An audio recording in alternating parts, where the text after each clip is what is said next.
سورہ فاتحہ میں ہمارے لیے کیا سبق ہے؟ جب بھی کوئی اچھی بات سنیں یا کچھ اچھا دیکھیں، اچھا محسوس کریں تو الحمدللہ کہیں، کیونکہ تمام اچھائیاں اللہ ہی کی طرف سے ہیں، تو تمام تعریفوں کا حقدار بھی صرف وہی ہے۔ اللہ کی حمد بیان کرنے کے لیے زیادہ سے زیادہ دعائیں یاد کریں، کیونکہ ہم اس کی حمد بیان کرنے کا حق ادا نہیں کر سکتے، لیکن جتنا ہو سکے اتنا تو کر سکتے ہیں۔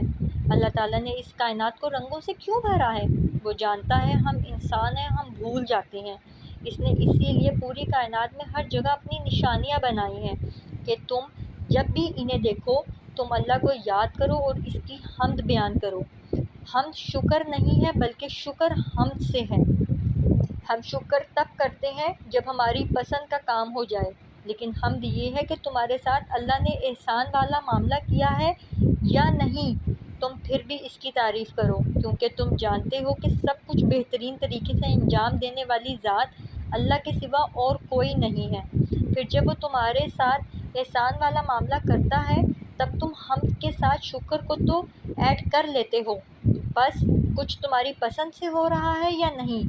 تم رب العالمین کی حمد کے ہر لمحے بیان کرتے رہو، کیونکہ وہ کبھی بھی کچھ برا نہیں کرتا۔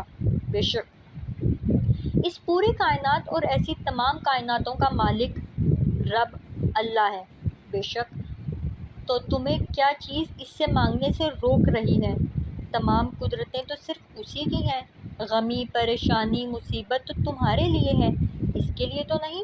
وہ سب کر سکتا ہے۔ اس کی حمد بیان کرنے کے پیچھے بھی تو یہی مقصد چھپا ہے کہ تم اللہ سے ہر طرح کی بھلائی اور اچھائی کا گمان بلکہ یقین رکھتے ہو، تبھی تو تم اس کی تعریف کر رہے ہو۔ تو کیا صرف زبانی کہہ رہے ہو یا اس پر یقین بھی ہے؟ یقین ہے تو رب العالمین سے اپنی چھوٹی سی دعا نہیں مانگ سکتے؟ وہ صرف اور صرف بہتری کرنے والا ہے۔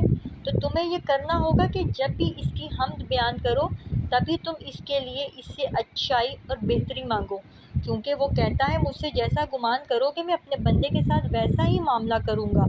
تو تمہارے معاملات کا سارا انحصار تمہارے اللہ پر گمان بھر ہے۔ وہ رحمان ہے، تمہارا سب سے زیادہ خیال رکھنے والا۔ تم جتنے بھی ٹوٹ جاؤ وہ تمہیں پھر سے جوڑ سکتا ہے۔ تم اس کی حمد کرنا بھول بھی جاؤ وہ تب بھی تمہیں یاد رکھتا ہے، وہ تب بھی ہر طرح سے تمہارا خیال رکھتا ہے۔ تم جب ٹوٹ جاتے ہو اور بہت اکیلا محسوس کرتے ہو، جب سب تمہیں چھوڑ جاتے ہیں وہ تمہارے اور زیادہ قریب آ جاتا ہے۔ کیوں؟ کیونکہ وہ جانتا ہے کہ تم اس وقت سب سے زیادہ اکیلے ہو اور تمہیں ضرورت ہے کسی سہارے کی۔ وہ تمہاری ہمیشہ سے پرواہ کرتا آیا ہے اور کرتا رہے گا، اسی لیے تو وہ رحمان ہے۔ تم اسے یاد کرو یا نہ کرو وہ تمہیں ہر لمحے یاد رکھتا ہے، کیونکہ وہ رب العالمین ہے، اور اسی کے لیے تو اس کی حمد کرنی چاہیے ہر لمحے جب بھی یاد آئے۔ اور پتہ ہے جب تم مشکلوں اور مصیبتوں کے باوجود بھی اس سے شکوے کرنے یا اس سے مایوس ہونے کی بجائے اسے یاد کرتے ہو، اپنا بھروسہ صرف اسی کو سونپتے ہو اور اس کی بارگاہ میں قدم رکھتے ہوئے اپنے سوالوں کے جواب کے لیے اس سے دعا مانگنے کے لیے، تب سوچو تم اسے کس قدر محبوب ہو جاؤ گے۔ وہ جو تمہارے یاد نہ کرنے پر اتنا رحمان ہے، اور اب جب تم مشکلات میں کھونے کی بجائے بھی اس سے یاد کر رہے ہو تو سوچو پھر وہ تمہارا کیسے کیسے خیال رکھ رہا ہوگا۔ وہ تمہیں تسلی دینے کے ساتھ ساتھ چپکے تمہارے معاملات بھی سلجھاتا جاتا ہے اور تمہیں خبر بھی نہیں ہونے دیتا۔ پھر وہ پہلے سے بھی بڑھ کر تمہارا خیال کرنے لگتا ہے، اور پھر وہ رحمان تو ہے ہی، تمہارے لیے رحیم بھی ہو جاتا ہے۔ کیا ہوا اگر تم رب العالمین کو اپنا رحمان اور رحیم دونوں بنا لو؟ پھر اگر تم بھٹکنے لگو تب کیا کیا جائے؟ اس کا حل بھی اللہ تعالیٰ نے خود ہی بتا دیا۔ اللہ تعالیٰ فرماتے ہیں مالک یوم الدین، کہ اللہ مالک ہے اس دن کا جس دن سب کے اعمال ناموں کا تفصیلی چیک اپ کیا جائے گا، ایک ایک لفظ ایک ایک عمل کا گہرائی میں جا کے سکین ہوگا۔ جب تم یہ جان لو گے اور تمہارا دل اس بات کو مکمل طور پر تسلیم کر لے گا تب پتہ ہے کیا ہوگا؟ ہر کام کرنے سے پہلے اور بعد تم خود اسے ایکشنز کو باقاعدگی سے چیک کرتے رہو گے، کہیں تم کچھ غلط تو نہیں کر رہے، کہیں تم اللہ کی نافرمانی تو نہیں کر رہے۔ تمہارے اعمال صرف اس ایک لفظ کی بدولت درست ہونے لگیں گے۔ اگر تو تمہیں اللہ پر یقین ہے تو تمہیں اس بڑے دن پر یقین رکھنا مشکل نہیں ہوگا، اور پھر تمہارے لیے اپنے اعمال پر نظر رکھنا بھی آسان ہوگا۔ پھر تم بھٹکو گے نہیں، ورنہ تم آسانی سے اپنے برے اعمال بھی نظر انداز کر دو گے۔ سے بات صرف تمہارے یقین کی ہے۔ تمہارے ساتھ کون سا معاملہ پیش آئے، تمہیں نظر رکھنی ہوگی کہ تمہاری پرستش کا محور اللہ سے ہٹ کر تو نہیں رہا۔ تم اللہ سے ہٹ کر بندوں کی پوجا تو نہیں کر رہے۔ تم ایاک نعبد و ایاک نستعین والے وعدے سے پھر تو نہیں رہے۔ تم تو وعدہ کرتے ہو ہر بار سورۃ فاتحہ پڑھنے کے بعد کہ تم صرف اسی کی عبادت کرتے ہو، تو پھر کیوں کسی پریشانی کے وقت تمہاری نگاہیں بندوں کا سہارا ڈھونڈنے کی کوشش کرتی ہیں؟ کوئی ساتھ چھوٹتا ہے تو کیوں تم اس بندے سے امیدیں لگاتے ہو کہ شاید لوٹ آئے؟ تم لوگوں کی باتیں نہ ماننے سے ڈرتے ہو۔ اگر ایسا ہے تو تمہیں تو فوراً اپنی اصل جگہ پر جانا ہوگا۔ تمہیں صرف اللہ کا بندہ بننا ہوگا۔ تمہیں صرف اسی کی طرف نظریں مرکوز کرنی ہوں گی۔ باقی لوگ تو آتے جاتے رہتے ہیں، ساتھ بنتے اور چھوٹتے رہتے ہیں۔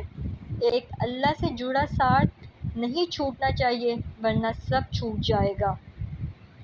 ایسا نہیں ہوتا کہ تم ہر وقت ایمان کے اعلیٰ درجے پر ہو۔ اکثر انسان نڈھال ہو جاتا ہے، کبھی غم اور کبھی آزمائشیاں گھیر لیتی ہیں، تب ایمان کو بچانے کی کوشش کرنی ہوتی ہے، اور اس کا سب سے آسان طریقہ اس وقت اللہ کی طرف سر جھکانا اور نگاہیں اٹھانا ہے۔ اس کا مطلب یہ کہ ایسے لمحات میں اس سے دعا مانگنی ہوتی ہے، اپنے ایمان کی سلامتی کی دعا۔ اور ایمان کی سلامتی کی سب سے آسان دعا پتہ ہے کیا ہے؟ اہدنا الصراط المستقیم کہنا۔ اتنا کہنا کہ یہ تمہارے قلب اور ذہن میں رچ بس جائے، اتنا رچ بس جائے کہ پھر اللہ کے سوا کسی طرف تمہاری نگاہیں کیا، تمہاری سوچ بھی نہ جائے۔ تم صرف اللہ کے ہو جاؤ، اور جب تم بار بار اس سے سیدھا راستہ مانگتے رہتے ہو، تب وہ تمہیں بھٹکنے نہیں دیتا، تمہارے قدم کہیں لڑکنے نہیں دیتا، تو وہ فوراً تمہیں تھام لیتا ہے۔ وہ تمہیں پھر رسوا نہیں ہونے دیتا، وہ تمہیں پھر گمراہ نہیں ہونے دیتا۔